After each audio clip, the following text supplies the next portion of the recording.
All right, welcome back to Metropole Television. Just before we went for a break, we were looking at how now the new judge's report actually tells us that 2020 is likely to present opportunities for you to invest in NSE.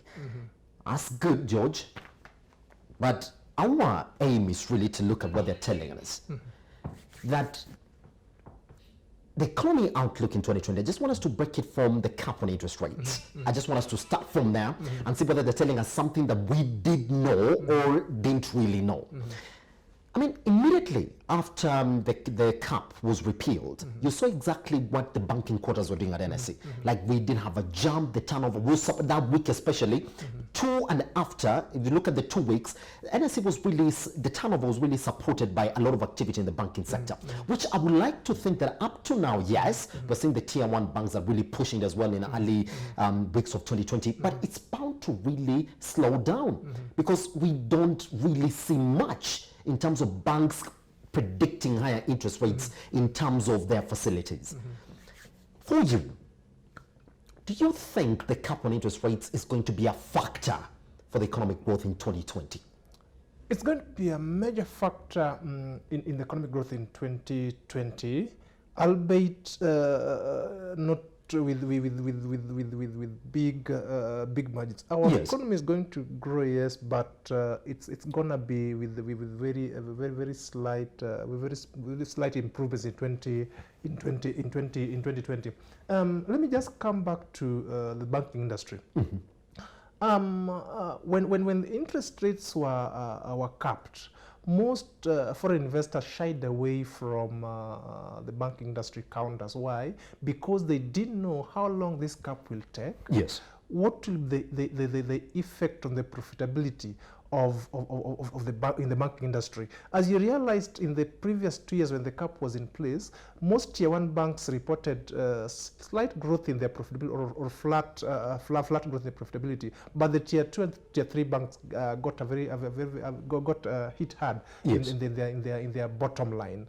With the repeal of the interest rate caps, any investor who is looking into the future, or any long-term investor, would want to come back and look at some of this counter and see how the interest rates repeal of the interest cap will affect some of the profitability in this counters. Yes. And from my prediction, some of the tier one, tier two banks would report slightly higher profits in 2020 as opposed to 2019. And therefore, any serious investor would want to start looking at these counters closely to see how they'll behave now in starting quarter 2, quarter 3 of 2020. Yes. Because of one thing, they're what we call profit takers. Those who would want to reap in on the dividends that they declare now in 2020. If they report higher profit, then it definitely means that they'd want to pay higher dividends to their shareholders. So you'll start seeing a lot of activity in Q2 and Q3 of this year, mostly in the bank counters, especially the tier one bank. Yes, that is for the banking industry. When you come to the service industry, something that I want to mention is that the Kenyan economy is quite resilient.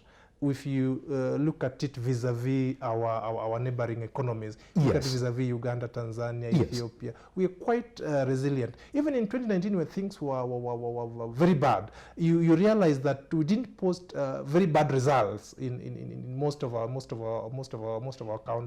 counters, with the exemption, of course, of the players like East African Portland Cement and Three Mining. But most counters reported either flat growth or slight dip in their profitability. So come 2020, I expect some of these blue chip companies to start posting profits in 2020, and therefore start declaring some dividends in 2020.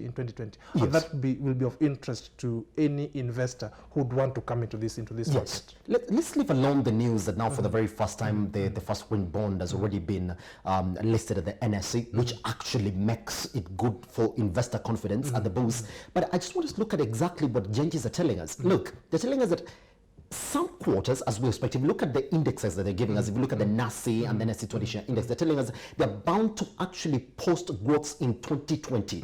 But now the biggest question, George, is this. I mean, what makes them that optimistic that now we're getting to 2020, then we're bound to actually see improvement in these indexes, when in reality, if you look at the quarters that are actually supporting NSE, they're the same. They're telling us if you want to go, you saw how the equity market was suffering in the whole of last year.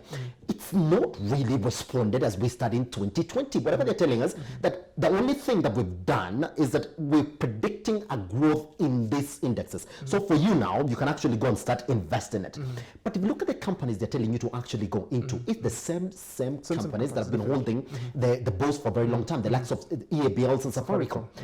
Are they being overly optimistic? Because at the end of the day, you also see them telling us that they're the only ones who are telling us that if you look at our economic growth in 2020, we are bound to stick to 5.7 percentage growth points, which actually deviates from what World Bank and IMF are telling us of 5.9%.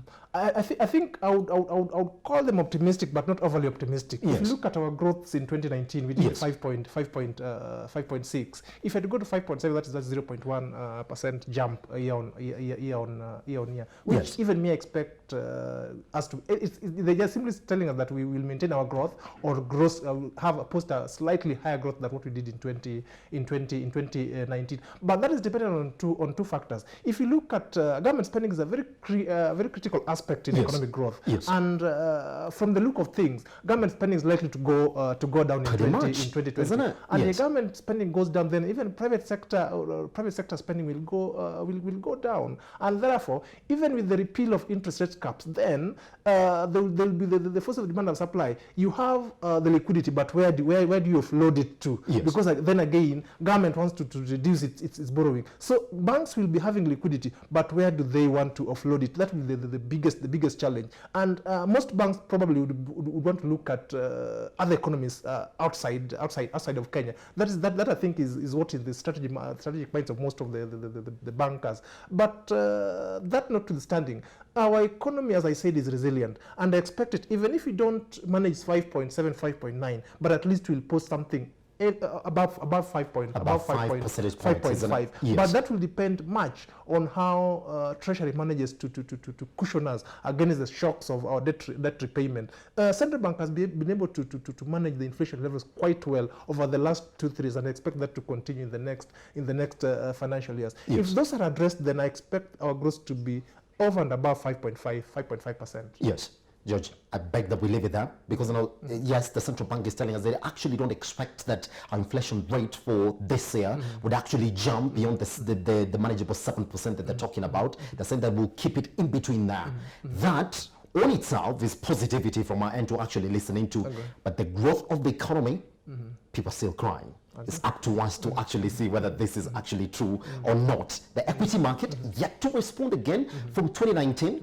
We're actually looking at, let's wait for us to clear the first quarter of 2020. That's when we start judging on exactly what is going on or what's not going on. All right. Thank you very much. Thank you. Always a pleasure to speak to you. That's exactly what we had prepared for you this morning on our economic review. Remember, you can actually catch this conversation live on YouTube, on Facebook, and on Twitter. You can actually talk to us. #BusinessIM. I am Charles_Kiage. We're going to take a short break, but once we come back, we're going to look at another pillar of the top 4 agenda. We're talking about housing, but we're looking at it from a modern perspective.